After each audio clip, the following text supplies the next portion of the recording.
Gravy, gang, gang, gang. Baby, pop the top and let it spread. As we're listening to Pastor Gravy. We're going fishing for your bitch today. We're drunk in Houston, baby. And we go ahead and lick and we'll get rich today. Rich, bitch. At a certain age, you should just be able to steal shit. And like in your 80s, I feel like it's like, you know what? You paid your dues.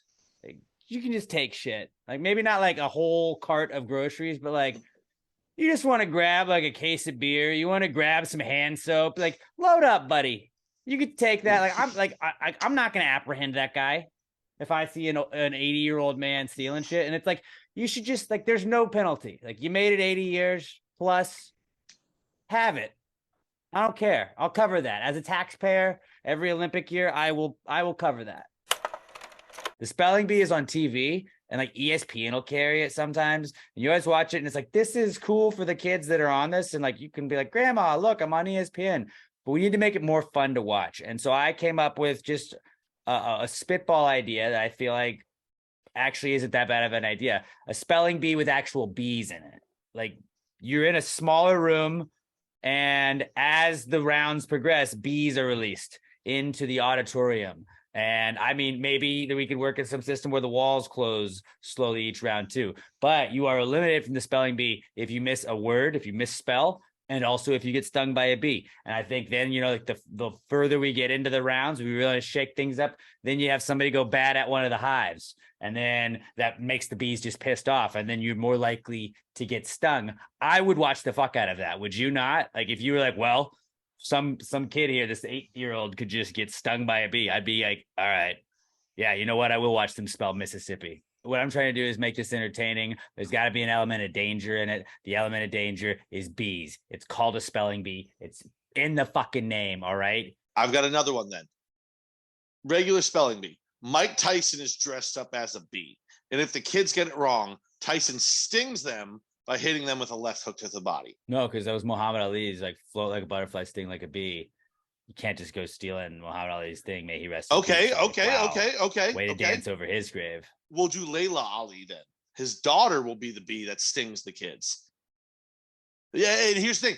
So they can't even prepare for it. They don't know. It's either going to be a left hook to the body or a straight right to the jaw. Because that'll really fuck up a kid. It's funny to just watch a kid get stung by a bee because a bee doesn't really fuck you up unless you're allergic to it. You're going to sit here right now and tell me you don't think it would be funny to watch a child get punched by a professional boxer. You're out of your fucking mind. I'm just saying, I think the parents are less likely to sign off on those waivers than they are like they might get stung by a bee. I mean, you got to want the glory. Like you got to bleed. See, you're going too violent. Do you know the drama? The drama when like you're in like the 12th round or whatever fucking however many rounds they have, you're getting towards the end of it, and they're like, all right, well, we're gonna close off another portion of the auditorium. This will give the bees less room to move around. It's gonna be tighter quarters here. No, ooh, they are shaking the hive right now. These bees are gonna be furious this next round. All right, down to you. And then they give somebody like spell patchouli. Can you get the catch your or you just hear the angry bees? Like that's fucking drama right there. That's drama. A taser would be better. Tasing children, that'd be great too. No, because it's like, you know what happens when they spell, like you have to have the element of I could spell it wrong or bees could just do it. You could be spelling every word perfectly. The best person might not win it. It's like March Madness. An inferior speller may get to the title and may win the title because they didn't get stung by bees. It's about being elusive. It's about being, you know, cool around the bees, being a good vibes guy or gal. And it's about knowing how to fucking spell. If you don't know how to fucking spell, obviously you shouldn't be there in the first place, but having an element of danger, that adds to it. And I think the bees, you don't know what they're going to do. He's not just going to punch a random person. That's like only a punishment when they're out. No, bees. That's the answer. I did not expect when the week started that I would have to use a firearm, but I did. The other night, I don't know why, but a cicada decided that it was just going to chill on our balcony. And like just like popped up, but like where my balcony is, it was like right where I couldn't get to it if I like swatted at it. Maybe a broom, but it was like not for sure. And I was like, fuck, how am I gonna get this dude? And I was like, let me just leave him. Let me just leave him, you know, like, whatever. He's not doing anything. But at night, all he wanted to do was, Robert, I want you to put in some cicada sounds instead of that. But he just like, and it's like, God damn it, shut the fuck up. And so Saturday night, I was like, whatever, dude. And I was just kind of chilling, had been drinking, and I was watching that Colorado State game. And he kept like, I was dozing in and out during that game, and he just kept waking me up. And I was like, fuck you, dude. So the next day, like I was like, I'm gonna maybe he flies away. I don't want to deal with it. But he was back. The next day, he did it. And it was like during football, the Giants were playing the Cardinals. They didn't start out great. I was kind of on edge, and I was like, this guy fucking better shut up. This guy better fucking shut up. But somehow I used my zen. I found my zen spot, and then they came back and won. And like, I didn't do it. But after that, he was doing it at night again. And I was like, how the fuck do I just get rid of this dude? And then I realized that I have a salt gun. I have a salt gun you shoot bugs with. And I was like, well, They're awesome. Cicadas are bugs. So loaded this bad boy up, walked out there, and I was like, fucking SEAL Team 6. A fucking SEAL Team 6. He was Bin Laden. And that cicadaing, whatever it's fucking called, stopped for good. And homeboy was gone. Dead. R.I.P. in peace, but not really in peace. I hope as he's dead right now, all I hear is because it was fucking annoying. But yeah, I had to whip out the old firearm this week, and you know, they always said self-defense is important, and I'm glad that I knew how to do it. Shane wants to know, do pierced nipples taste metallic-y? Yeah, a little bit. You got metal in your mouth, dude. Well, I would imagine that it depends on whatever the piercing is. Because if you get like a shitty, cheap piercing, it probably tastes a little metallic-y. If you got like stainless steel on that, like think about a fork. When you put a fork in your mouth, you don't really taste the fork. You're just like, this is a fork in my mouth. It's probably like, have you ever left a fork in your mouth and you just kind of sit there like, you can taste it. If her nipple's pierced, you're not just going and being done with it. You're fucking tasting it. I feel like if you got the cheap one that they could get from Claire's, I don't know if Claire's does nipple piercing, probably not. But if you got the cheap one from Claire's, probably tastes a little metallic-y. You know, if it's not like if it's clean and it's like a good piercing, I bet it doesn't. It's probably just like when you have a fork in your mouth and you're eating food, you don't really taste the fork. It's just you get past it. It's still metal in your mouth. I think it can, but I don't think it always is. I think it depends on what the piercing is made of. Robert, tiebreaker, yes or no? I think there's got to be some of it, yeah. Yeah. I gotta be honest with you. I think that might be part of the fun. Just seeing what flavor it is. Is it metallic today? This is wild. Oh, this is metallic. There's now 2 or 3 instances in the last week where pods of killer whales have like rammed boats. It's just like, yeah, guys, they're called killer whales. What did we like? We watched too much Free Willy. If we're like, no, they're buddies. Like, no, they fucking hate us, buddy. Do you not remember Blackfish? Like, you think that Tillicum didn't fucking tell them? Like, you think he's not ever been on Twitter and been like, hey guys, they're treating me like shit out here, and all the whales out in the wild are like, yeah, shit's fucked up. We've also released a lot of whales from captivity into the wild. You think they're not shitting on us? 100%. Like, I mean, that's exactly what it is. Is Free Willy was a propaganda piece growing up to make us trust them. Don't do that. Blackfin, bad for humanity. Yeah, we found out about we're abusing these beautiful creatures, but guess what? Now we released them all. They went back and told their buddies. You see people fuck them up. Payback time. Like, we're going to be on full-on war with fucking orcas within a decade. Like in Planet of the Apes, when Caesar was there, like, remember he was like, all right, look, James Franco, you're tight. Like, you're tight. I get it. You're tight. But the rest of your people, they're not that tight. And I got to go tell my boys, this guy's tight, but everybody else is a bunch of shitheads. And like the whales that were free, and they're like, all right, yeah, there's a couple trainers. They're like, all right, here's some extra fish. Like, they're nice to me. But like, in general, these guys are some assholes. And the whales are like, all right, well, let's just kill them all. And I think they've been radicalized against the people that did take care of them, but they're really just fighting back. Like, they've known nothing but hatred for us because they've been like, let me out of this tank. And we did. We gave in, and this would happen sometimes. Now they're fighting back at us. There was one very scary thought that came into my head. AI may have already gotten to the whales. Because I feel like It was going to come down to us, the whales, and AI, and somebody was going to have to take somebody else's side. And if AI has already gotten to the whales out in the ocean, I mean, AI has already seen Blackfish, I'm sure. They've already seen all the propaganda. It's the internet. It's got everything the internet's ever had out on it. It knows that we've treated whales poorly. It's like, hey, guys, it's got a little propaganda video it could make up for them. The whales are like, yeah, you're right. They are some scumbags. And it's like, what if we just killed all the humans? Now they start with the killer whales. Then the AI just comes in to finish the job. This is fucking terrifying.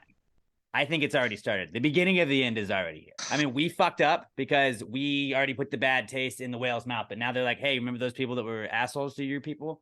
What if we got back at them with you guys? And like they just gave them like a robot army to attack us with. But AI already knows they can control the land. All they really were like, the one thing that AI realized was like, all right, well, we already got the dogs that can like shoot guns and flamethrowers and kill people. But like, we haven't really mastered the water thing. What if instead of having to create something now, we just go to the water, we get the whales, the killer whales, and we turn them on the people. And it's like, now they own us by land and sea. God damn it. I think we just gotta we need to formally make an alliance with the dolphins. They're our only chance left for sea. They can be spies. They're fast. They're agile. They work well in groups. They're aggressive when they need to be. Dolphins are our last chance. If you think the dolphins are just chill about people, no fucking chance, dude. I mean, Flipper was a good movie, good show, whatever you want to say. But like, what about all those fucking dolphins in Asia that just get netted up and just killed and like eaten and shit like that? Like dolphins already hate humans. No. AI is going to have that propaganda going for them. AI's already got all of the negative stuff they have on humans. They just got to go to the sea, show these sea mammals all this shit, and they're going to turn on us. Dolphins, I feel like, are not that far behind killer whales. And really, like, yes, maybe that is our saving grace. We got to get to the dolphins before the AI does. But if you don't think AI has already started trying to indoctrinate dolphins, you're fucking crazy. Here's my pitch to the dolphins. All right, let's hear it. Join us. You guys can take out Japan because they're the ones doing all the bad shit to the dolphins. We'll sacrifice Japan for the Dolphins' help. I mean, it worked in World War II.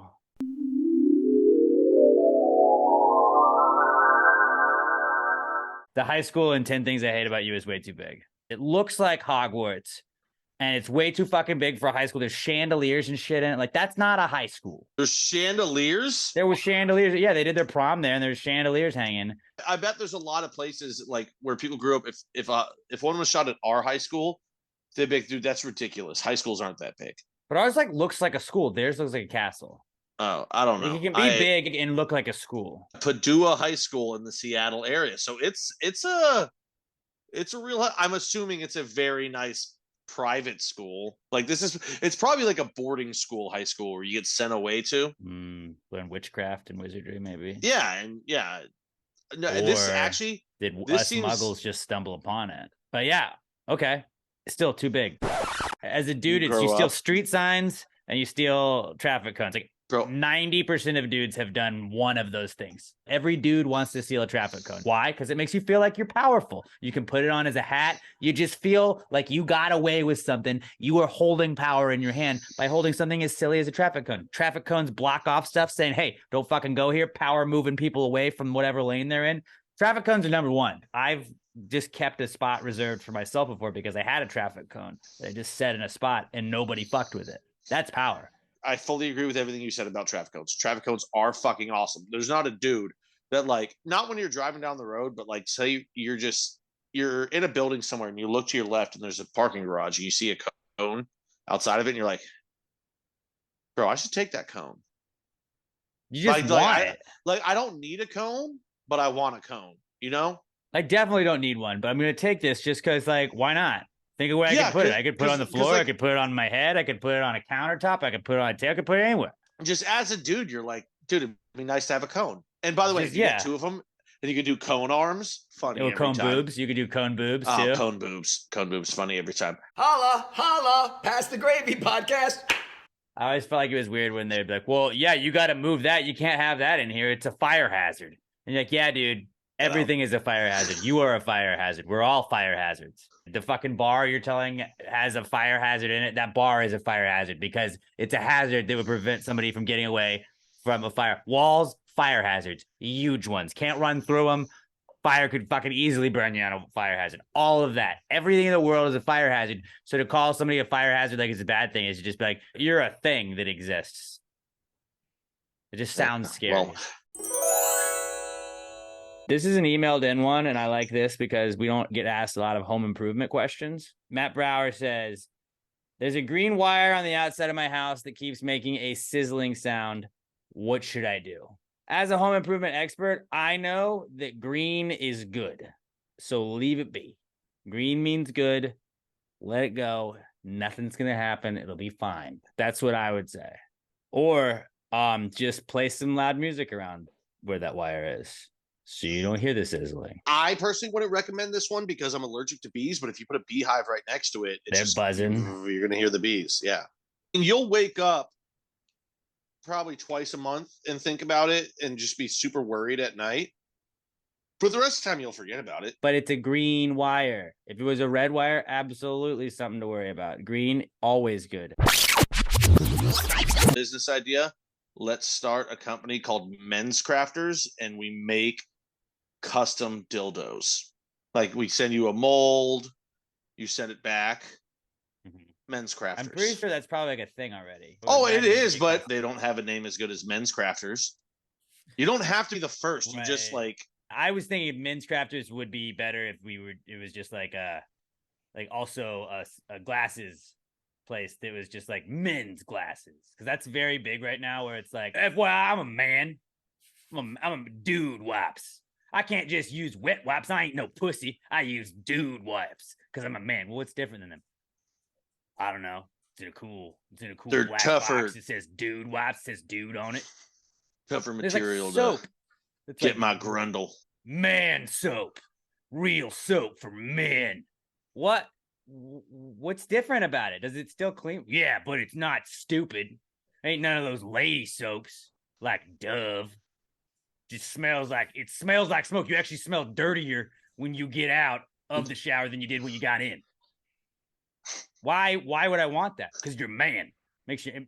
The soap is not really soap at all. It's just a big clump of dirt that you rub all over yourself, and it spreads out all over your body as the water is falling on you. Because men should smell like men. Man stuff. Men's Crafters.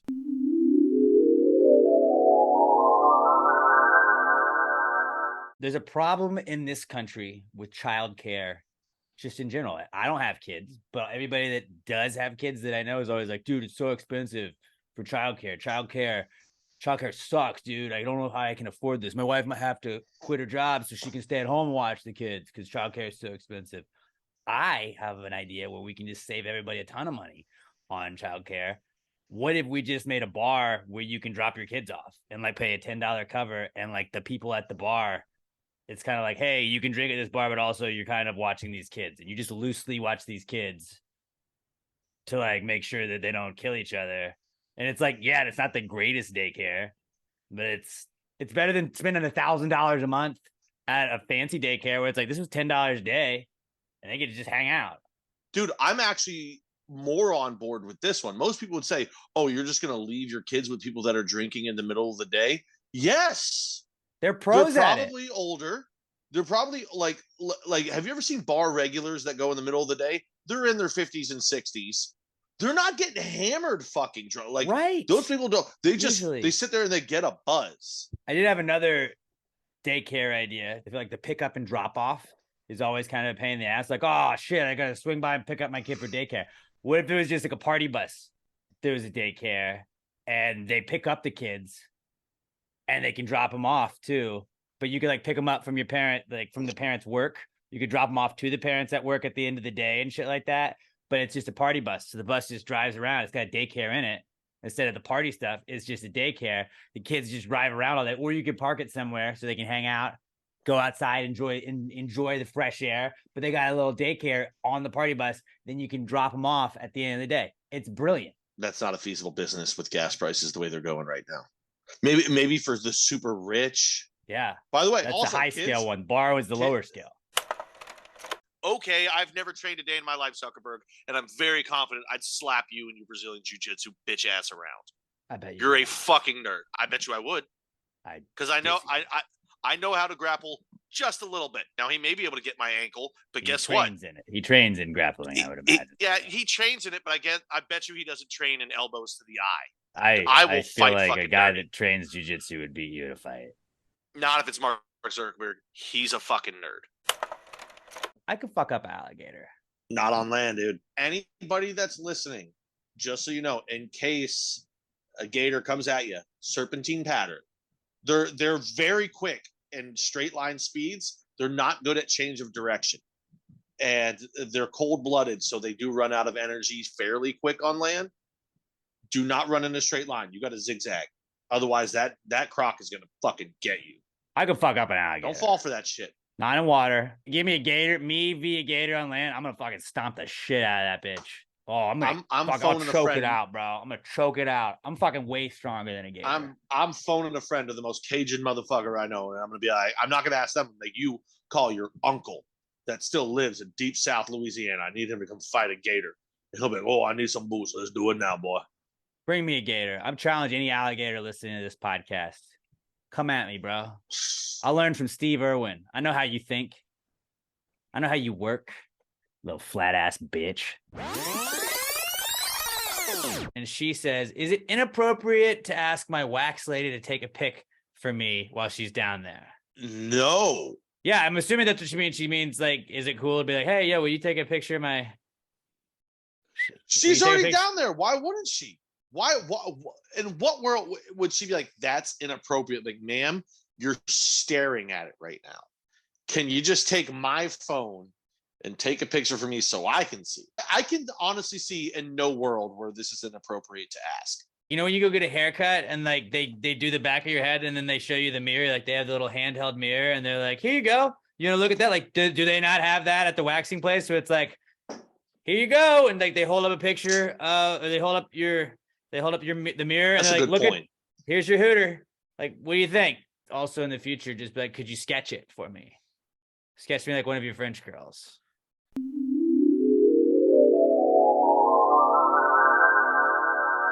If I were like deathly allergic to peanuts, for example, but like I had my EpiPen, which is supposed to like stop your throat from swelling up or whatnot, like, are there people that are like, I can't eat these, but I really want to fucking eat some peanut M&Ms, and like you just like grab a handful of peanut M&Ms, you can stab yourself with the EpiPen. Can I just keep eating that, or is it going to go right back and then I'm going to have to use a bunch of EpiPens? Like, do you get like 10 minutes where you can just do it and it like it fights the whatever like the allergy is?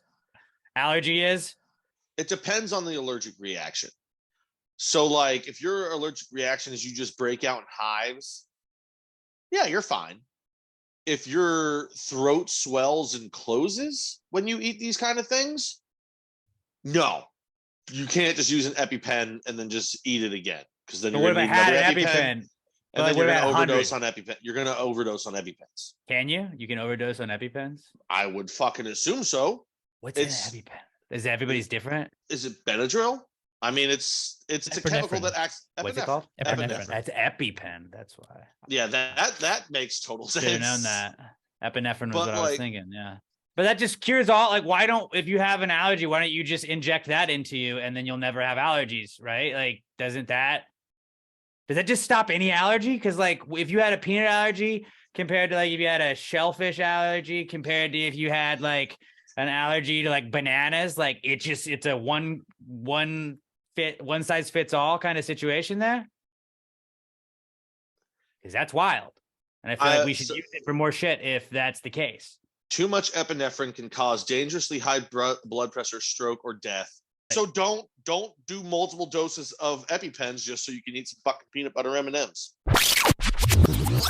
If I met a Spot, like if Robert's like, yo, dude, check out my friend Spot, I would assume that he was going to introduce me to a dog, even though Robert hates dogs and would probably never be near a dog. But like, if he showed up with like a friend from like, this is my friend Spot from high school, I'd be like, you got a dog name, dude.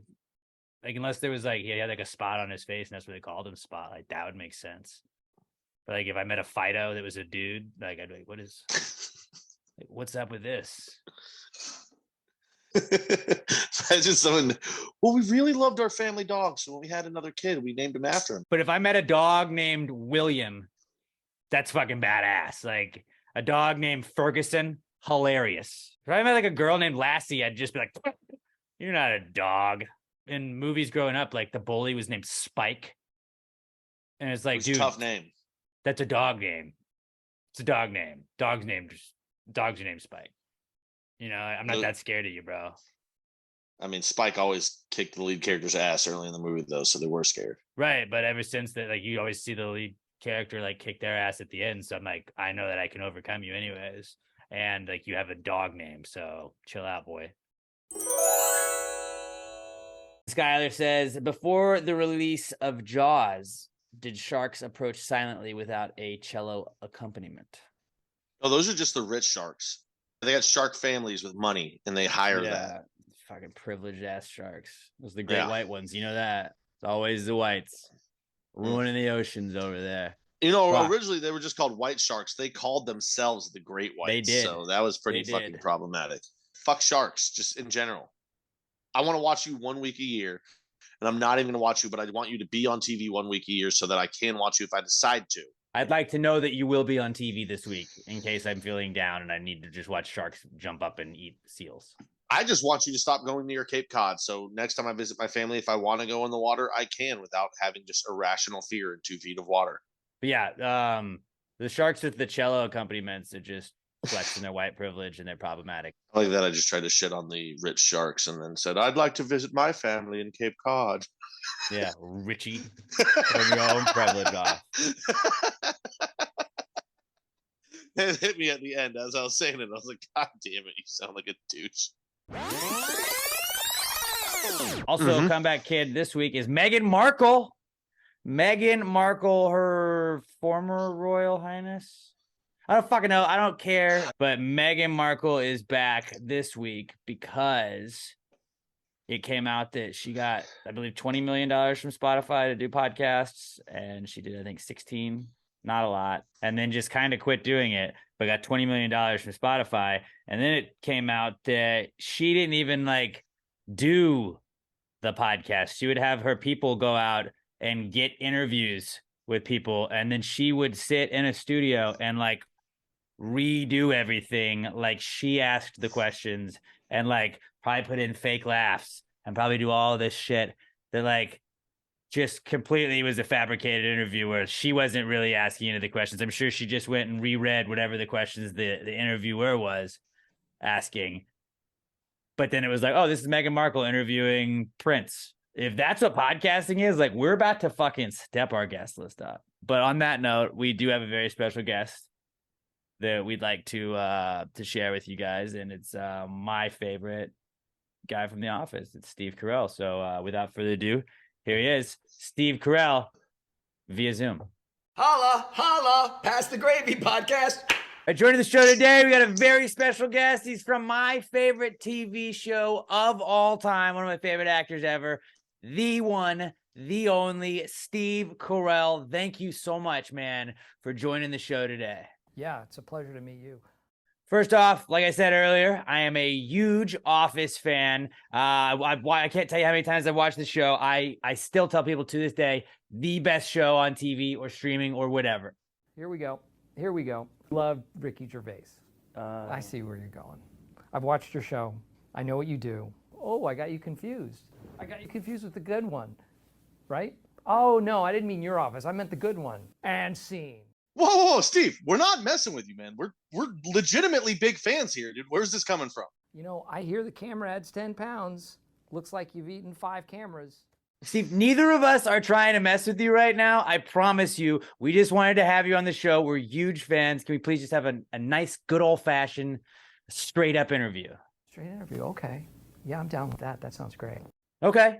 So let's just kind of start over. Let's restart this whole thing. And I believe, Pat, you had a question for Steve. So, Steve, we all know The Office. It's a massive streaming success. It was huge on TV. What was the best movie you ever did? Oh, Evan Almighty, of course. Fuck you, fatty. No need for the name calling. We both have a lot of questions. It just feels like you're taking this like one big joke. Actually brought a few things I'd like to say to you. Like what? The only French word you know is buffet. I mean, that's probably true, but is that it? You look like a homeless guy who's been to a soup kitchen that specializes in ice cream soup. All right, you know what, man? I get it. Like, I'm fat, I'm overweight, but like I've been working on it. I'm going on walks. I just picked up golfing. It's not as easy as it looks. What are you doing? I'm sorry. Okay, like I get it. I'm just some fucking fat nobody. You're Steve Carell. Nobody ever makes fun of you. That's not true. There's lots of things to make fun of. Like what? I'm Italian. You make fun of that? Oh, so you're a pervert and your last name isn't actually Carell? Not originally. What is it, Pinocchio? Because your nose. Okay. Okay. Have you ever gone to the beach and you hear people yelling, shark, shark, shark, and then you realize you're just doing the backstroke and they're all mistaking your big Italian nose for a shark fin? When you go to the beach and you swim out past the buoys, do people think that there's an island there? Hey, I'm not that fat, man. You are. No, I'm not. I said I'm working on it, man. You're pretty fat. You know what? Fuck you, Steve. You're an asshole. All right, fuck you, fatso. Okay. All right, and I guess that was Steve Carell. I feel like, what was it they always say? Don't ever meet your heroes. Shit. All right, back to the show, I guess. Gravy, gang, gang, gang. There's a reason they say nice guys finish last. It's fucking true. You got to think Walking Dead, and that's how I think Walking Dead in terms of life, where it's like, that guy's an awesome dude. He's really nice, and he would probably die within like the first week and a half of a zombie apocalypse because he would like give other people his food, and then everybody would take advantage of him. Or like, all right, this guy, he's a dick, but I'd ride that out with him for a while at least, because like he seems like a chill dude, wouldn't mind stealing shit occasionally, but I don't think we're gonna resort to murder day 2. I don't think we're gonna be eating people. I could probably last like a month, a solid month, like assuming I'm not like right where the zombie attack is. Like I can get away a little bit. Like I think I could last a month, and then I'd get killed by somebody else. If I made it past a month, I think I would just be good.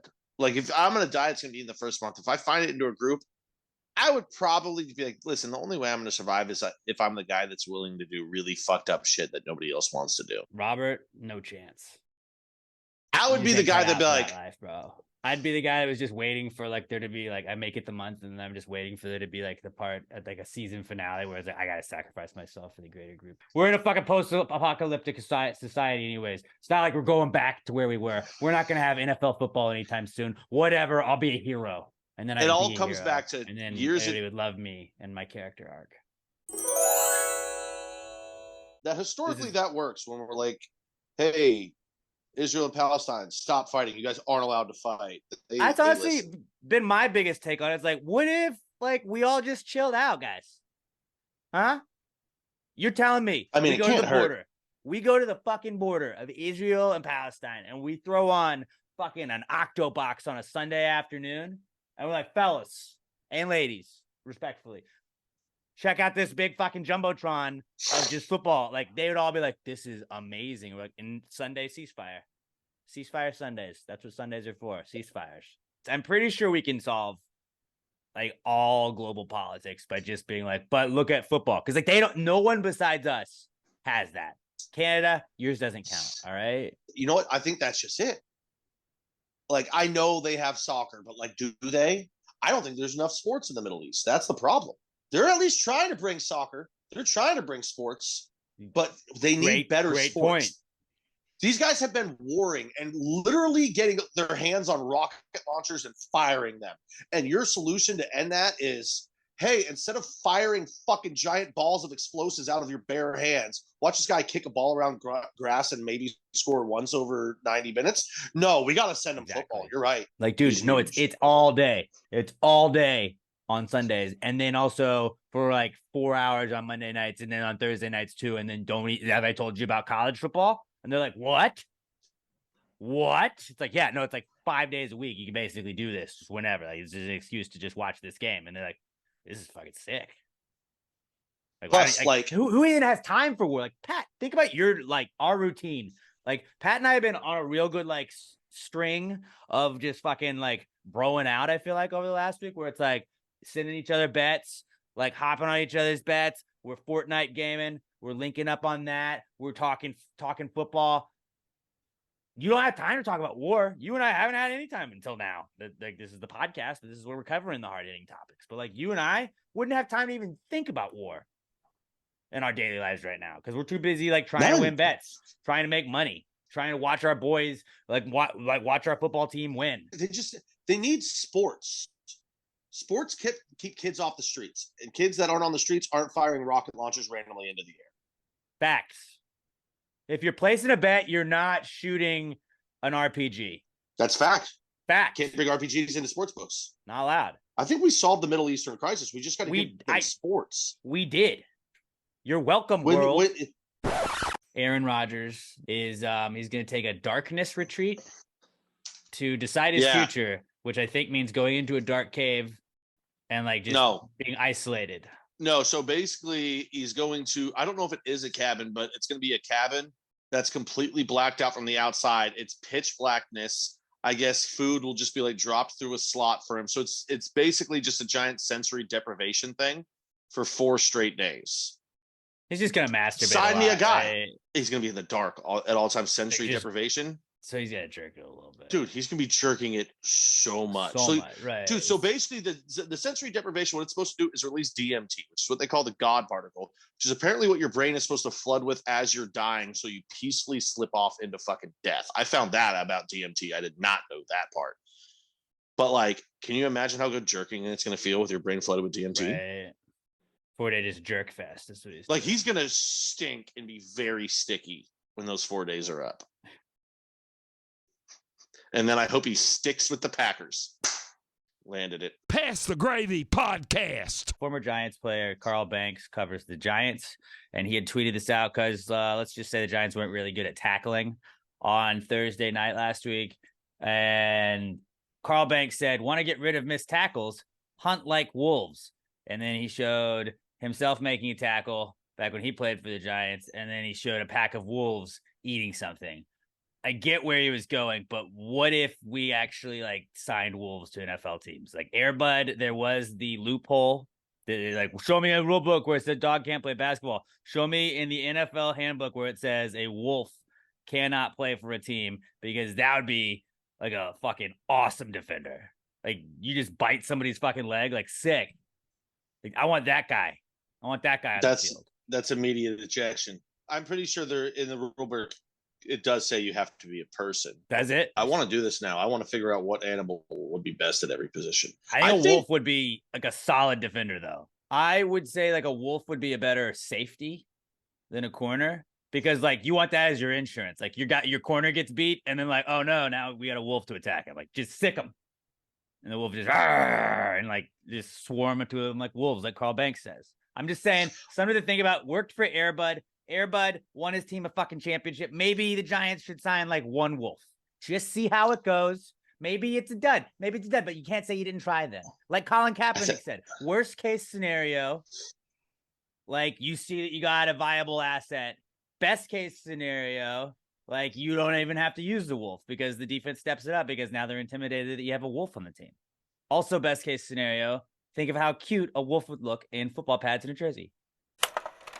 I always have said like rodeo riders, like people that participate in rodeo, like bull riders and calf scramblers and shit like that, like, and NASCAR drivers and country singers all have names that are pretty much interchangeable to me. Most of them are two first names. So I thought, since Robert probably knows the most about NASCAR, rodeos, and country music, I had a little game that I put together for Robert that I just kind of wanted to try out. It's called Rodeo, Country, or NASCAR. So we're just going to quickly run through it, and you tell me if this is NASCAR, a NASCAR driver, a country singer, or somebody that is a rodeo athlete, all right? Ross Griffin. Singer. Rodeo. Yeah, rodeo rider. He's a saddle bronc rider. Okay. Zach Dallas. We'll go driver. It's rodeo. That's rodeo. He's another saddle bronc rider. Okay. Jackson Dean. That's a driver. It's a country singer. Sheldon Creed. Rodeo. NASCAR. He's on the Xfinity series. We got a couple more. Cade Bruno. Is it country, NASCAR, or rodeo? I'm going to go rodeo. All right, he is a rodeo. He's a saddle bronc rider. A lot of saddle bronc riders. Chase Matthew. Chase? That sounds like a driver. Nope, he's a country singer. Oh, There was a lot of chases when I was doing this exercise. We're gonna run through 3 chases real fast. Chase Okay. Beckham. That sounds like a singer. That is a country singer. Chase Elliott. Driver. Yes. And last but not least, Parker Chase. I'm gonna go with rodeo. No, he's a NASCAR driver in the Xfinity series. What is the coolest like slogan or slang word for money? quiche, Skrilla.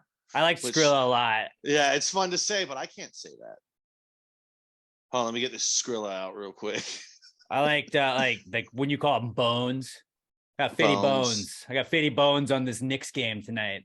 Me and my buddies sounds use cool. guap from time to time. I don't know how that one started. Guap. It's a lot of guap, dude. Paper, you get swing that that guap? paper. Get that paper. yeah. Get that bread, dough, and cake. Get that Oh, dough. dough and cake. Well, see, cake means something different now. Cake is ass now, right? Yeah, cake is ass, dude. So I'm gonna say Skrilla is the coolest one to like It's the refer most to money fun to as. say. Dr. Pepper is very big in Texas. Like everybody loves them some DP. But I think Mr. Pibb is a far superior beverage. I had a Mr. Pibb for the first time in a while, and like I was like, dude, this is like Dr. Pepper's overrated. I think Dr. Pepper is one of those things. It's like hyped up because people are told that it's good. There's a lot of stuff like that. It's just like we're just told, oh, this is the best thing on earth. But like I low-key think Dr. Pepper's trash. Dr. Pepper sucks. They brag about having 23 fucking ingredients. Mr. Pibb doesn't have that many ingredients in it because they just get to the fucking point. Dr. Pepper is like the Corona of soft drinks, where like Corona Light is shit beer, but they were great at marketing and being like, hey, we have bathing suits you can get and flip-flops and tank tops and t-shirts. And like Dr. Pepper's like, we got hats and shirts. You can wear these. And people are like, I'm a Pepper too.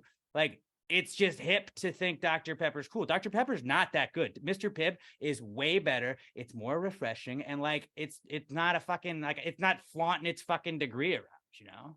You texted me this weekend, and I went into a blind rage. I thought you were fucking with me. I thought you were fucking with me, to be honest. And you convinced me, like, dude, go buy one. Side by side it. And I don't think anybody or anything in my life has ever hurt me as bad as coming to the realization that Pibb is better. I tried it side by. I didn't want to do it. I didn't want to say. I was like, no. Somehow Pibb did make the superior drink. As a fashion expert, as a fashionista myself, it's time to tell the ladies, like, lose the fucking skirts. Skirts are fucking like an adult woman, an adult grown woman in a fucking skirt is weird as shit. Lose the fucking skirts, lady. Grow up, Peter Pan. You're not 12 years old anymore. This isn't fucking grade school. You're not a schoolgirl. Lose the schoolgirl mentality. Act your age. Put some fucking dresses on like an adult. Grow Sundress. the fuck up. Sundresses. Thank you, Pat. That's classy. But all this like, oh, I'm wearing a skirt. What are you, 43 years old in a skirt? No, what class you going to? If you're not going to classes, you don't need to be wearing skirts. Women's fashion sucks, dude. I know that women act like they know fashion, but women's fashion sucks. Just act your fucking age, chill out, lose the skirts, and grow the fuck up. Holla, holla, pass the gravy podcast. Honorable mention, Billie Jean King. Billie Jean King, yeah. That's who Michael Jackson wrote the song about. Was that really who that was about? Yeah. Billie Jean is not my girl. I mean, She wasn't into him. What a lot of people don't know is like Smooth Criminal, Annie, Are You Okay? He was asking about Billie Jean King, and the record producers made him swap the names. And so it was just Billie Jean ended up being the other one. But the song, Annie, Are You Okay? Smooth Criminal, was really about Billie Jean, where he's like, are you all right? And that was when she was struggling in her tennis career. A lot of people don't know that. That's an unknown Michael Jackson fact.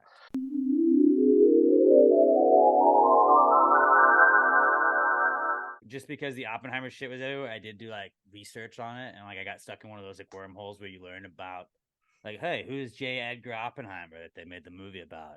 So I had some fun facts about J. Edgar Oppenheimer that I thought maybe I'd share at the pod if you guys are down for some educational facts here real fast. Always. The J in J. Edgar Oppenheimer stands for Julius. He was a doctor, right? Yeah, he had a PhD. So he was the original Dr. J. He was the original Dr. J. People don't talk about that. He also correctly predicted the existence of black holes back in 1939. He can speak 5 languages: English, Greek, Latin, French, and German. And he was also the original inventor of the children's game Bop It. And then Hasbro renamed it from Op It to Bop It. And now it's been the commercial success that we see today. Wait, he invented Bop It. He invented Bop It. It was originally called Op It, which is like, I would rather see a movie called Oppenheimer and then show how he invented Bop It. Because I watched the BlackBerry movie. That was dope. I watched Air, how they made the Air Jordans. Show me how they fucking made the Boppenheimer. The Bop It. Dude, Show me that. When did he make it? I thought that came out in like the 90s. It was in like the 40s. It was like originally out there. Hasbro originally purchased the patent and then turned it into Bop It. I want to play the 40s version of it. Like, how did that even work? How much do you want to bet that, like, the original like Bop It was like that detonates the bomb? Maybe that's what gave him the idea. Twist it. Bop it. That would be wild. Yeah, fun little facts about J. Edgar Oppenheimer. Do you want to share that at the water cooler this week? I definitely will be. You'll turn some heads. How can you not like Jimmy Buffett? He's one of like those the handful of people in the world that everybody's like, fuck yeah, dude, I love Jimmy Buffett. You don't have to love his music, but he was just a vibe. Like, he invented the motherfucking margarita. How do you not love the inventor of the margarita? That was him. Goddamn icon. That was Yeah, him? you didn't know that? Why do you I think they don't call it know. Margaritaville? You think they just made that up? Like, that was just a random name that they came up with? No, he invented the margarita. I didn't know that. No, Yeah. I don't drink, so that I have no Fun reason fact. to look into the backgrounds of alcohol and margaritas. You got to know history, though. Yeah, this is the history of the margarita. It was invented by Jimmy Buffett and it was perfected by Chili's. That's all you need to know. A lot of people don't know that. Like, I was talking to somebody the other day and they were like, why did they keep canaries in coal mines? And I had to tell that idiot, I was like, dude, how do you think they found all of the coal? Like, the coal doesn't just like sprout at them. Like, they had to have the fucking canary be like, I found some coal. Canaries can specifically, they're the best bird in the world at smelling coal, and that's how they would find all of that coal. Like, that's how this country was built, essentially, on canaries and coal mines. I'm pretty sure Noah was just the Ark. They're like, oh, dude, you're cool. You kept all the animals alive. Noah actually started PETA. A lot of people don't know that. No, Noah Yeah. definitely ate animals. There's Right, no way but he started PETA. I mean, he was like, PETA got out of control. Like, that's when the Unless- liberals took over PETA. Like, it was Unless he originally just like, started- we just are nice to animals. Like, people for the ethical treatment of animals, they're like, yeah, we just don't beat animals. Like, that's just what we do. We're not animal cruelty people. We're being chill with the animals. And then these other people are like, you can't ever eat them. And they're like, but what about the cows? Like, we're gonna eat some of the cows, right? Like, never. And then, like, all right, that's getting crazy. And then it got, radicalized. But I think PETA started out okay. It's like, hey, let's just not hit the animals. That seems fair. And Give the Noah doggo started that kisses. on the Ark. Yeah, he was like, oh, look at this llama. Let's just not punch it. Okay. All Egyptian pyramids were really just covering up volcanoes. That's why the Egyptians never had problems with volcanoes. If you look throughout history, when was a time you ever saw an Egyptian civilization getting wiped out because of a volcano? You didn't. You just didn't. Because every time they had a volcano, they built a fucking pyramid. It wasn't pharaohs and kings and queens that were getting buried in these pyramids. That was just a disguise. That was the disguise that, that there's volcanoes. They worshipped the volcanoes, but they were like, you're a fucking problem, dude. And so they had to build the pyramids around the volcanoes, and boom, that's why Egypt's never had a problem with the volcano. That's a little fun fact for you guys if you didn't know that.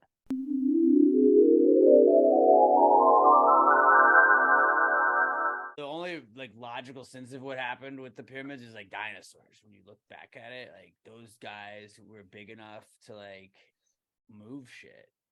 Like they didn't have bulldozers, they didn't have cranes. Have you seen the Flintstones? Maybe the Flintstones weren't not that far off, and maybe they had some sort of Flintstone setup with like brontosauris were used as cranes.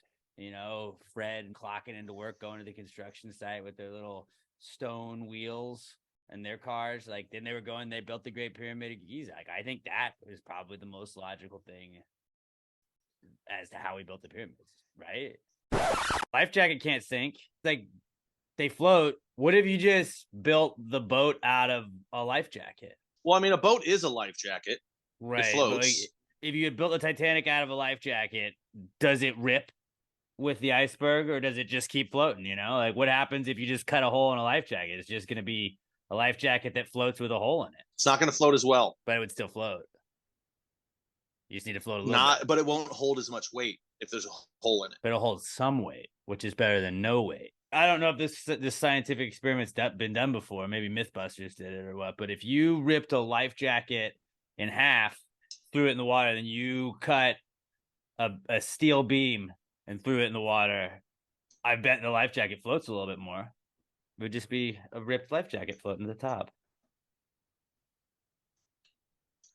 Something to think about, though. Maybe like in the future, let's start looking into like just try one ship, just build it out of a life jacket. Next question we got. Oh, it's from Texas Cat Daddy. Oh, it's He from was a here douchebag. today. Texas Cat Daddy, aka Brandon Davis. He's at a stream of cream. He says air versus water. Who you got? I'm gonna pick water. I think water because you drown. Well, water because You drown. have you ever used a bidet? No, it's a You dream. sure as shit can't use air.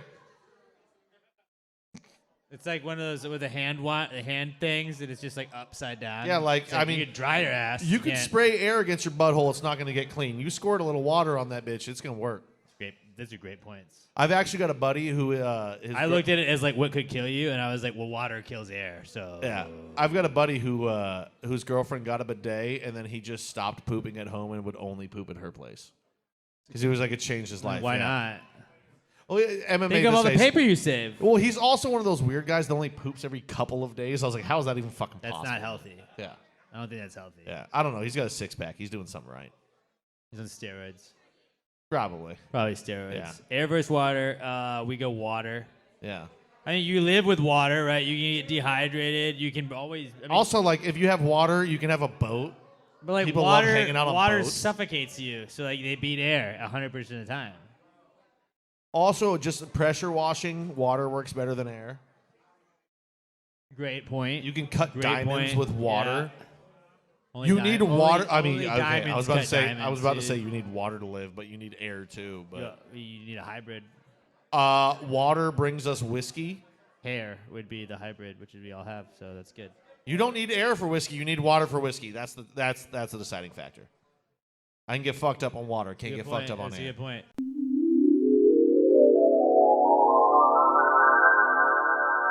Next question we got. This is from Brandon. Brett asks us, so I understand that tampons come in packs with L, R, and S on them, but what do those stand for? Left-handed, right-handed? What are the ones with S for? I mean, as an expert on women, like most men are, I think it's very obvious it's left-handed, right-handed, and switch hitter, right? It's just you use the tampon and you put it in whichever side of your vagina you bleed the most out of, right? No, dude, it's a system. There's left flap, right flap, and straight down the middle.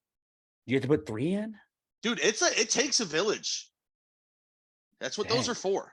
That's a lot. So you got to buy 3 tamps at a time.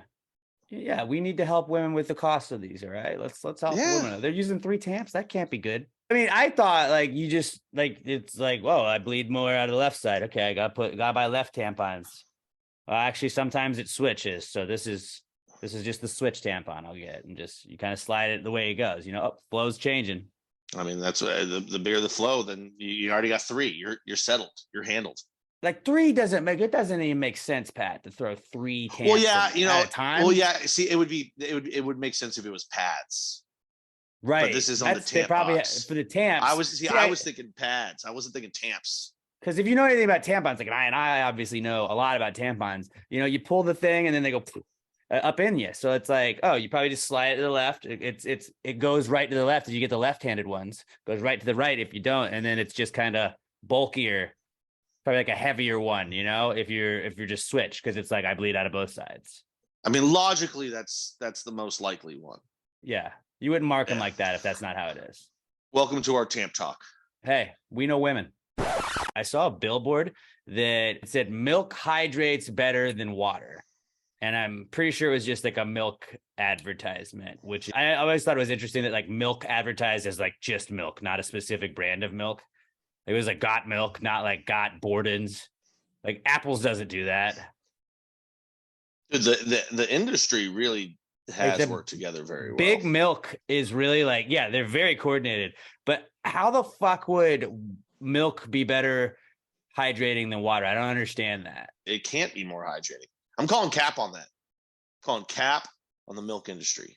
I don't know what's going on with Big Milk, but let's keep our eyes open because there's something afoot. Something doesn't feel right about this. They're trying to go out like you're going at water.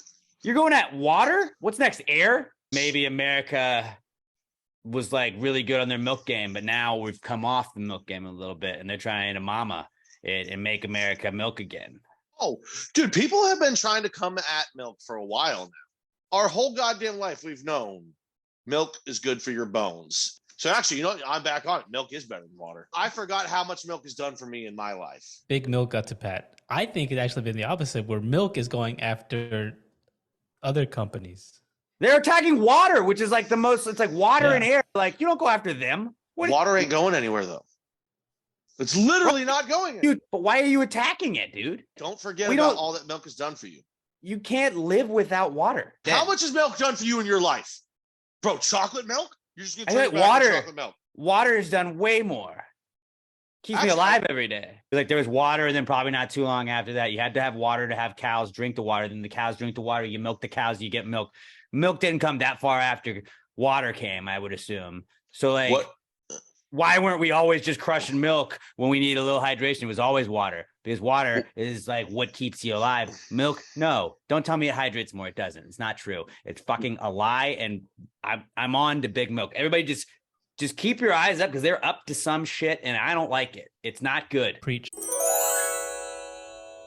This weekend, I left myself a Drunk Notes app, like a full on like 7, 8, 9 bullet points with my drunk idea. And it was a drunk idea for a restaurant. And the restaurant idea, I'm going to try and read just, it says restaurant idea, Ham and Mock, an upscale ham only restaurant where guests sit in hammocks. So first come, first serve with the hammocks. We don't have any tables. Think Fogo de Chao or a Brazilian steakhouse, but only ham. And the waiters and waitresses would slice it and then toss you the ham like Frisbees. You have to make it super upscale because you need to make a lot of money off of each person.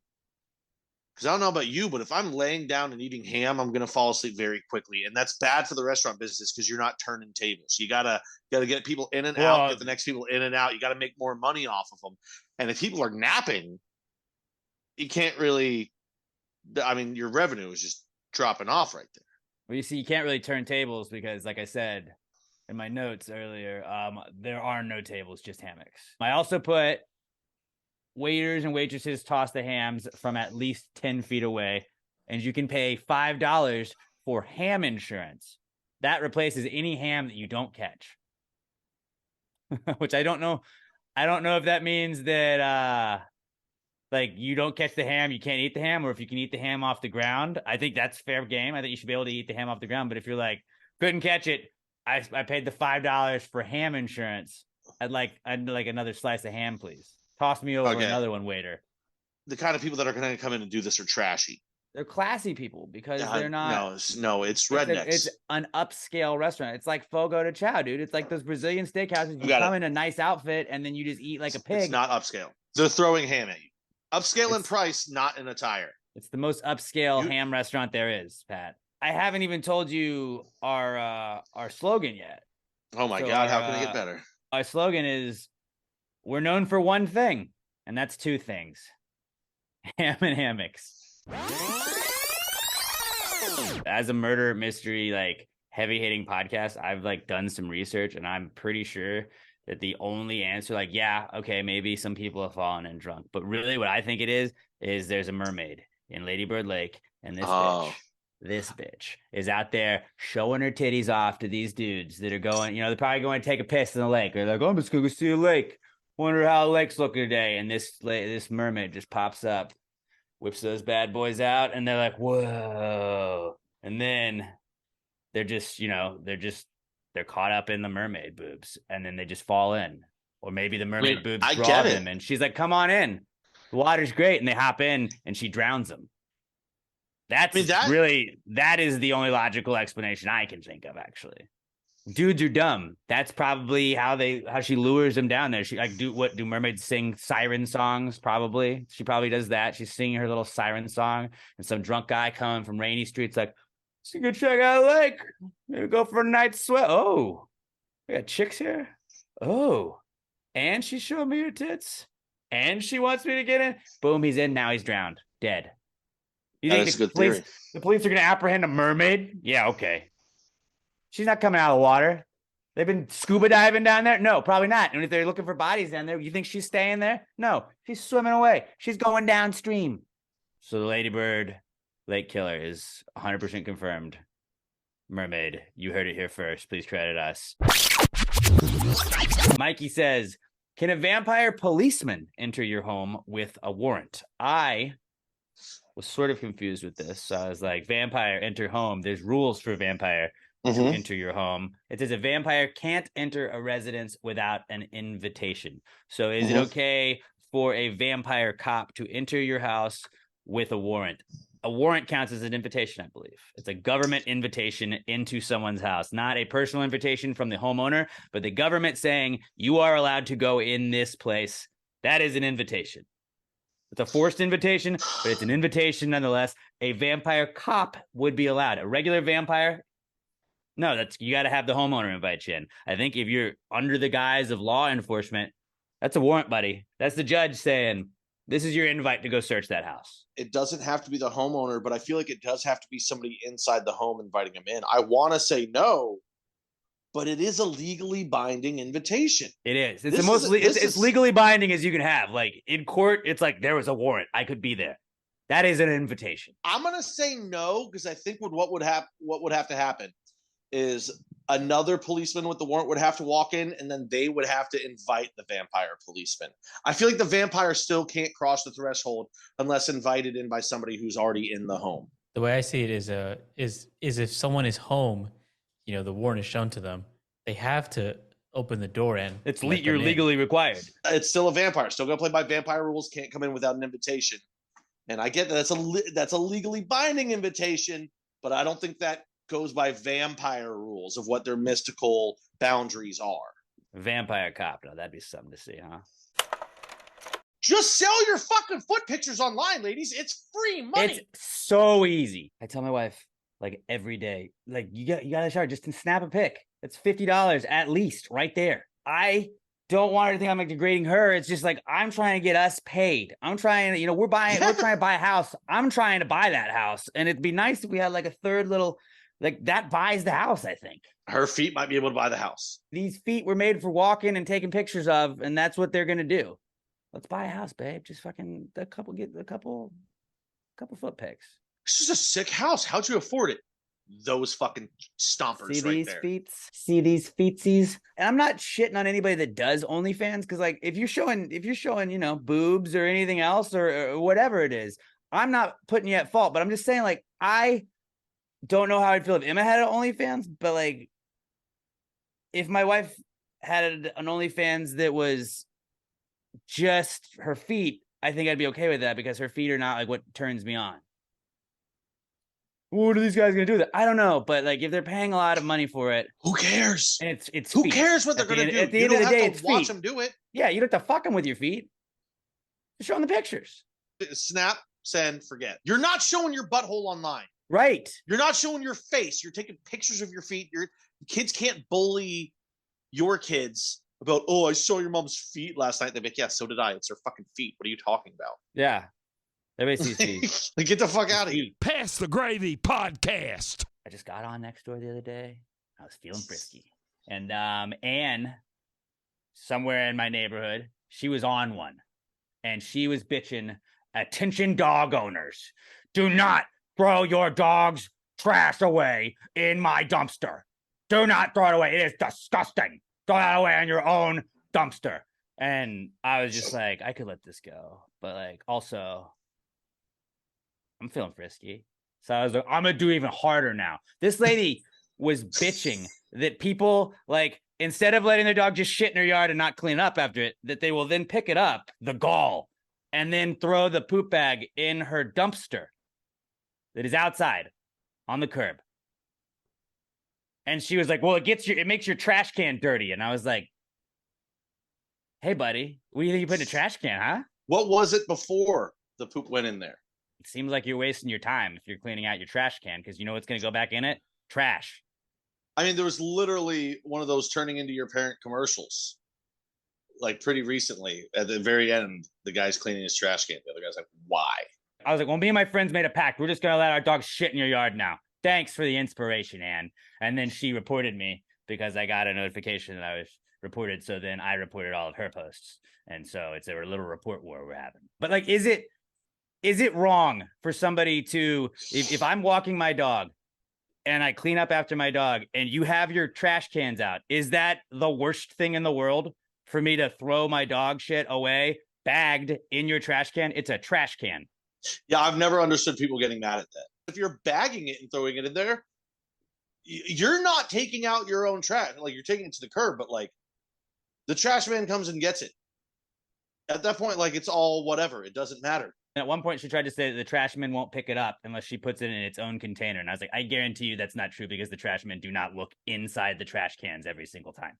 They couldn't. Why do you think bodies get fucking thrown away and in dumps? Because they're like, I just dumped it. It's an electronic thing. It just fucking, the arm goes, it grabs it, it throws it in there, and it moves on. They're not like, hey, check that to make sure she's not throwing away any dog shit.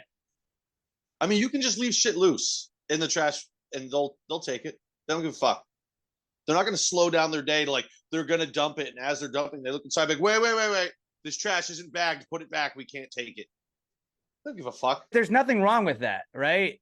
Nothing wrong at all. Not even a little bit wrong. People on Nextdoor would just be like, well, why would you do that? What would possess anybody to do that? Probably because they just didn't want to walk around with a bag of dog shit in their hand.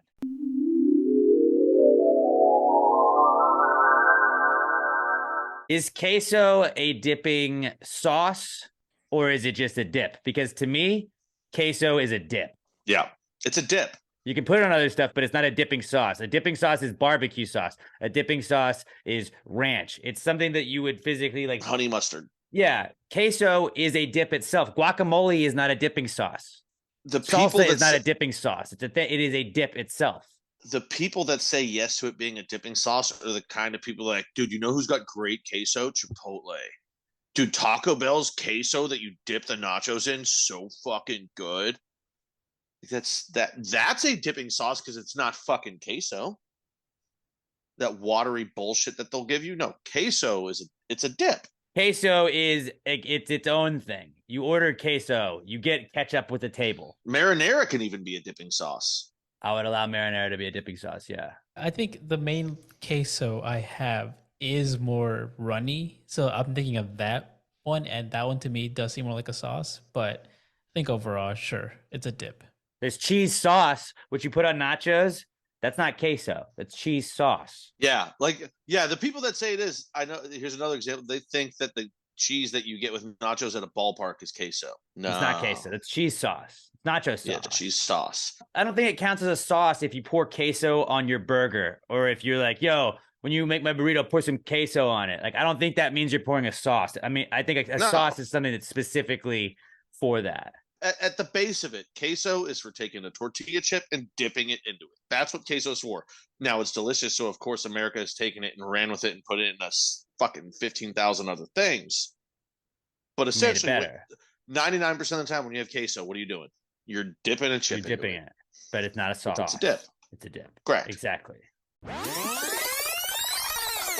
Is it weird that everybody's grandparents just had a million things of, like, Cool Whip or whipped cream? Every time you leave your grandparents' house and they send you home with leftovers, it's always in like a Cool Whip container or a whipped cream container. I don't remember using whipped cream that often when I was at my grandparents' house. Like, yeah, they would have a pie occasionally, maybe, but like, there's a ridiculous amount of containers of whipped cream and Cool Whip compared to the amount of consumption of whipped cream and Cool Whip that I've seen. Well, it was one of those things back then where one that came in a resealable thing that could be used after. Now products are not put in a container that you can reuse.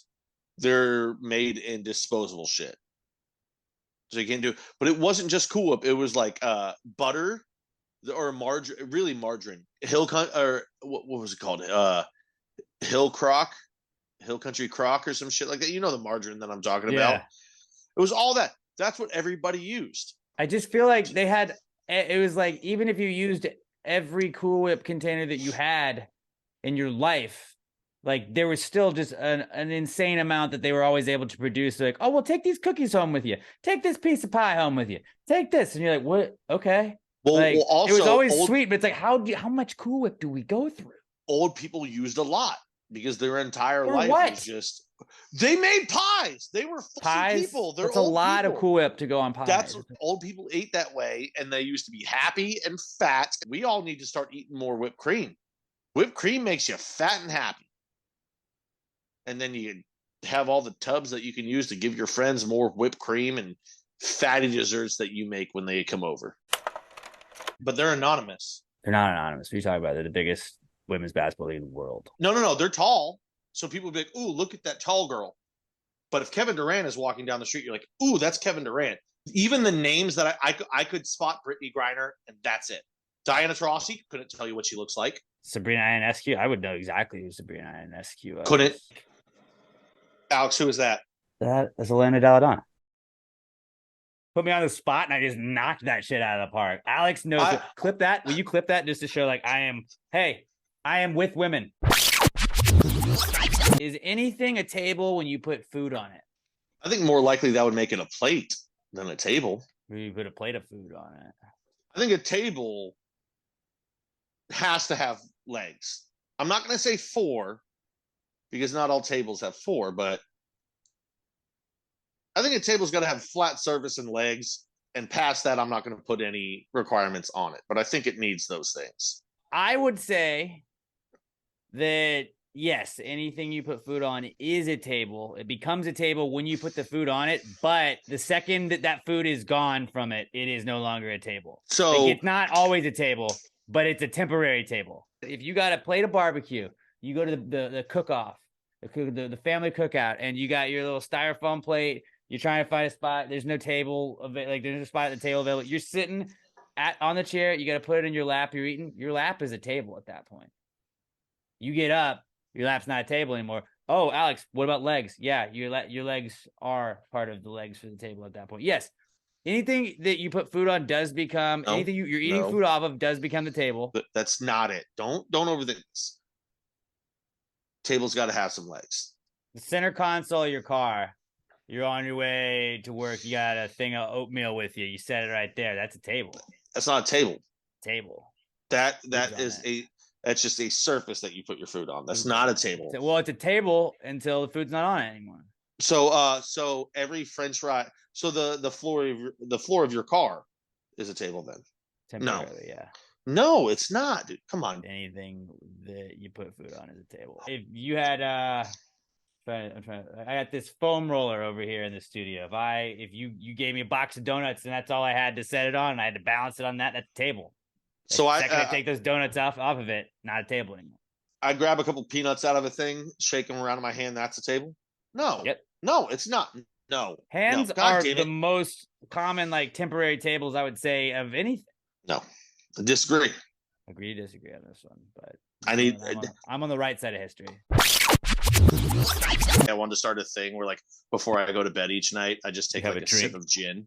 No one's ever wound down the night with an alcoholic beverage before. It's a great idea, Pat. So everyone, before you go to bed, every single night, don't let doctors tell you that's alcoholism. Have a shot of gin. I'm sure it'll spruce up your dreams. Yeah, that's called a nightcap, buddy. That's gin. That's been a thing forever. To group of ladies make lists. Places of men should not take them on first date.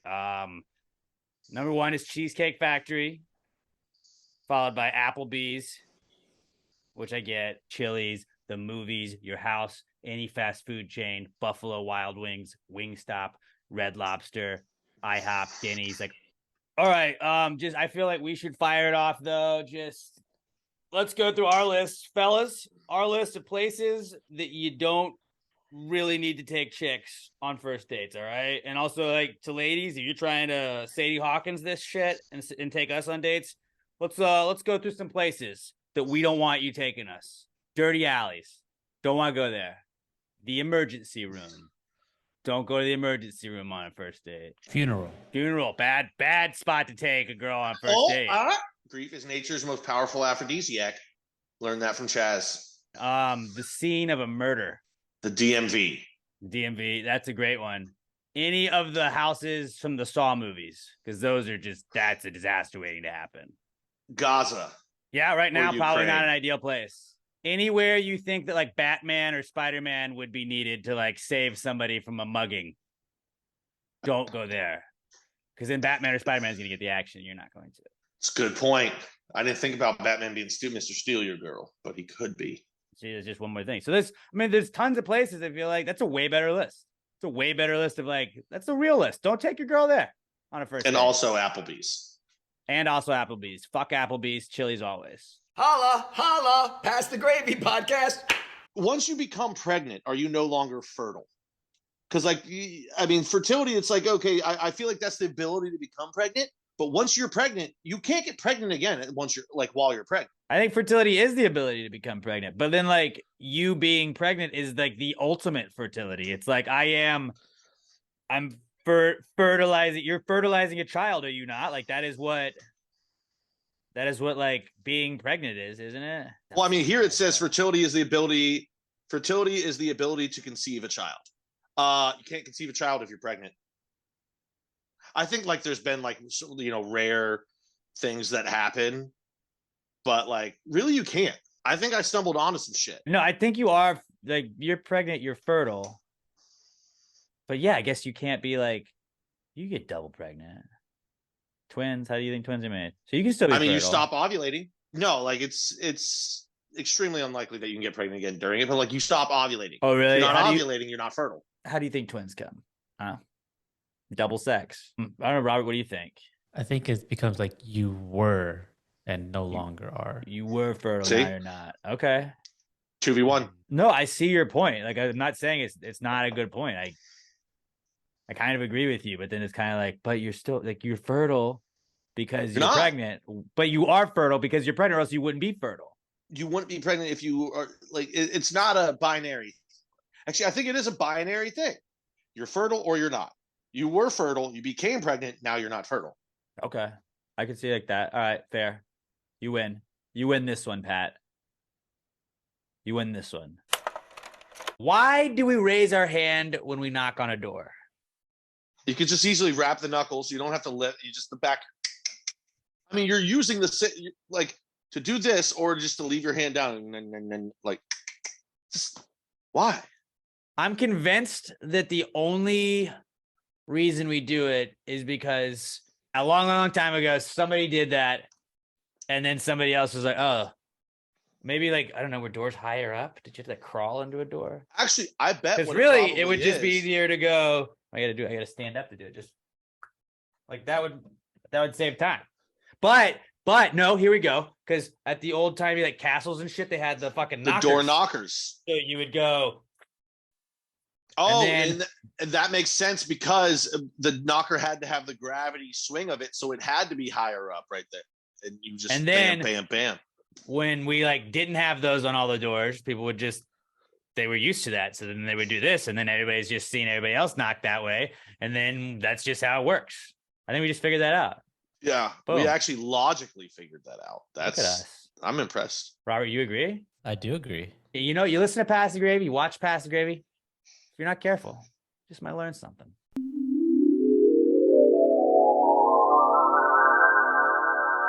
3D printers still are wild to me that those are real things. Yeah, I don't understand them at all. Yeah, it's just 0%. magic to me. And when people are, I have a 3D printer, I'm like, are you a wizard? Fuck. We building houses? Like, why don't you just build a house? If we have a 3D printer, why don't you just build a house with it, man? I mean, theoretically you can, but then you still have to build the house. Not if you just like see this house, like give it a model of the house and like build this. Are you thinking this thing's on like wheels and it's a little robot that just starts going in circles, like building the walls and all the plumbing from the bottom up? That's not how it works. But if you give it a blueprint, it should be able to do that. It's just 3D print this. Do this, but 3D. I agree. That's it's how on they the should paper. work. Just do the 3D version of that. Use the squares and stuff on it, and then make it 3D. That's the problem. Is you think that's how it works. You really don't even understand how they work, which is brilliant. Do you have a favorite Christmas country? I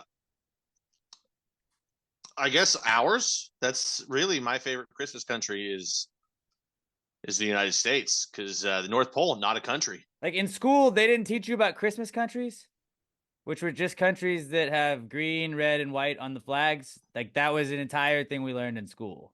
I feel like you're the third and fourth guys I've talked to today that had no idea what I was talking about when it comes to Christmas. So what we just learned is the education system in Georgia is just abysmal, to where part of your curriculum is let's teach countries that have Christmas colors. I didn't come up with the curriculum. I guess I'll. What are the Christmas? What is it? Green, red, and blue. There were 12 of them. Green, red, and white. The traditional Christmas colors. Pat, Jesus, come on. I would say like the elite ones would be Mexico and Italy. Probably next up would be Maldives, and Madagascar. Hungary, Bulgaria, Belarus, Algeria, Iran, Lebanon, Burundi, and Oman. It's a fun name to say. Oman. One of those. There used to be a whole song about it. I can't believe you guys don't know about Christmas countries. Dude, Google doesn't even know what you're talking about. I tried Googling it, man. This isn't a thing. What were they teaching you guys? In Texas, to honor the Texas flag, I pledge allegiance to the, right? They taught us that, math and science.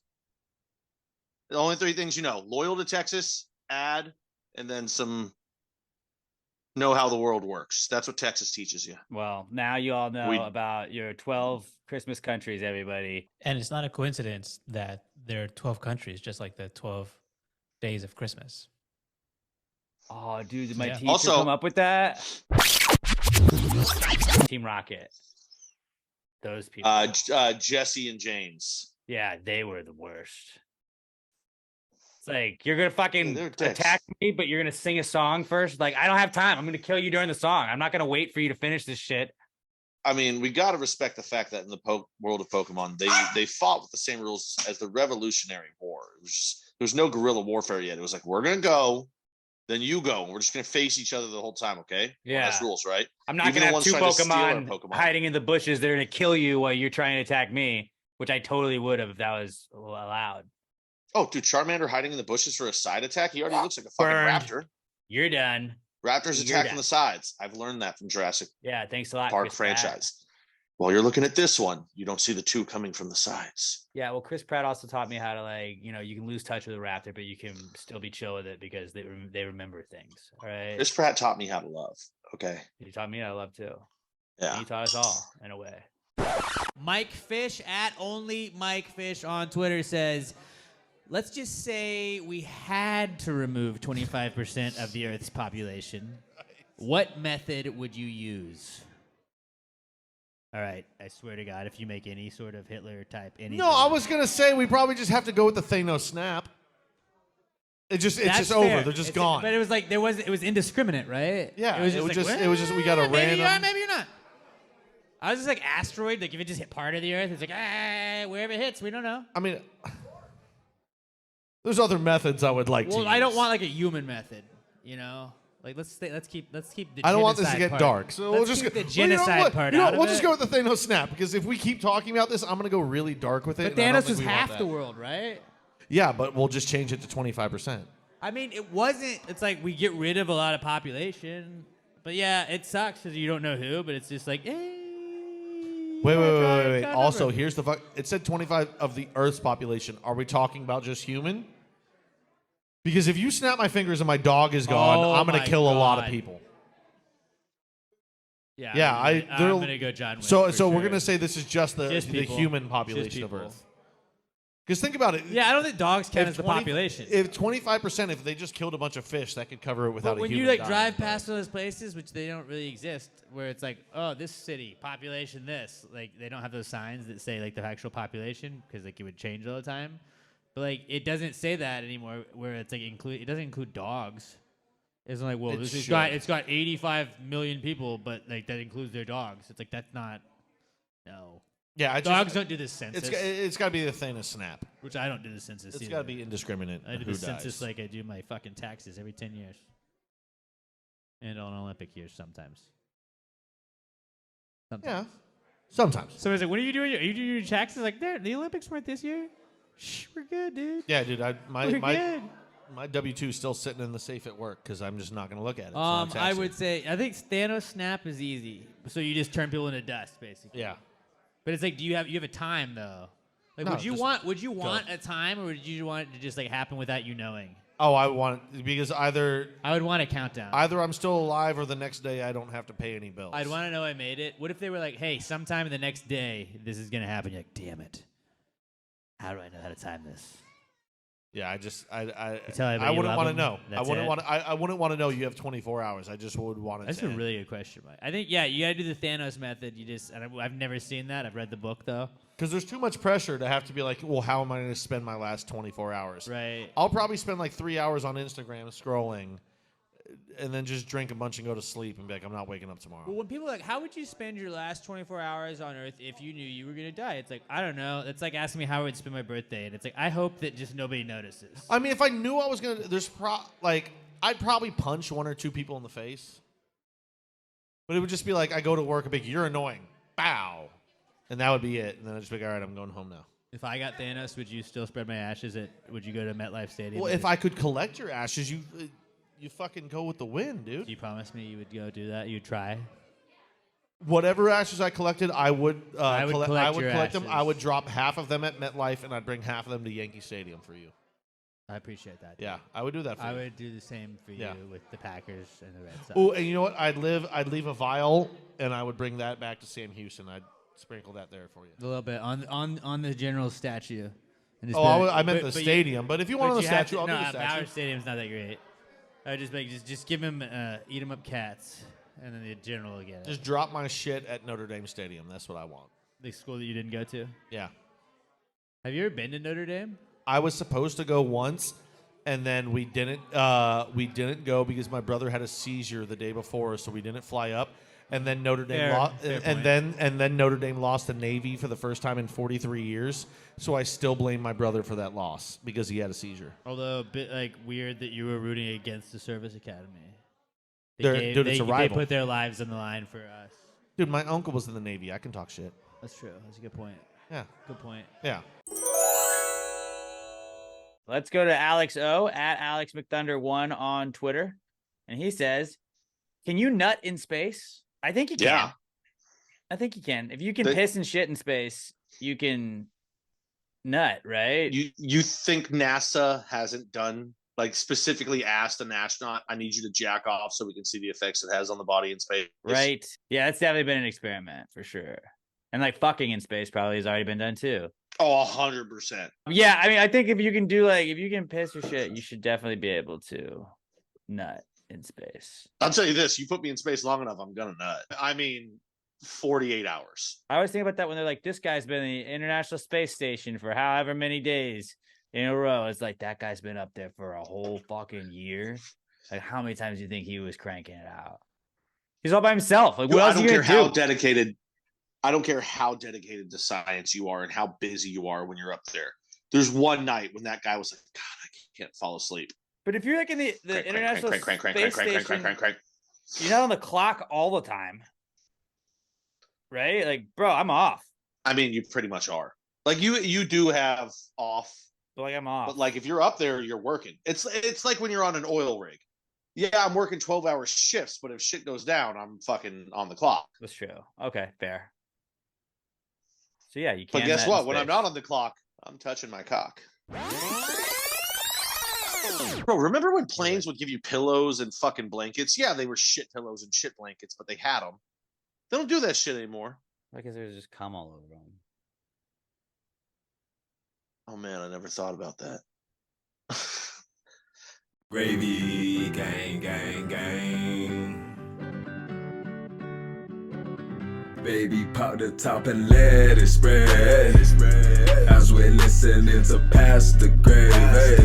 We're going fishing for your bitch today. We're drunk in Houston, Houston, baby. And we go ahead and lick and we'll get rich today. Rich, bitch. Houston, Texas, hometown. Pass the gravy, pass it loud. We can talk and go for hours. Entertainment superpower. Gravy gang getting louder. Gassed up, no chowder. We live, no router. Baby, pop the top and let it spread. As we're listening to Pass the Gravy. We're going fishing for your bitch today. We're drunk in Houston, Houston, baby. And we go ahead and lick and we'll get rich today. Rich, bitch.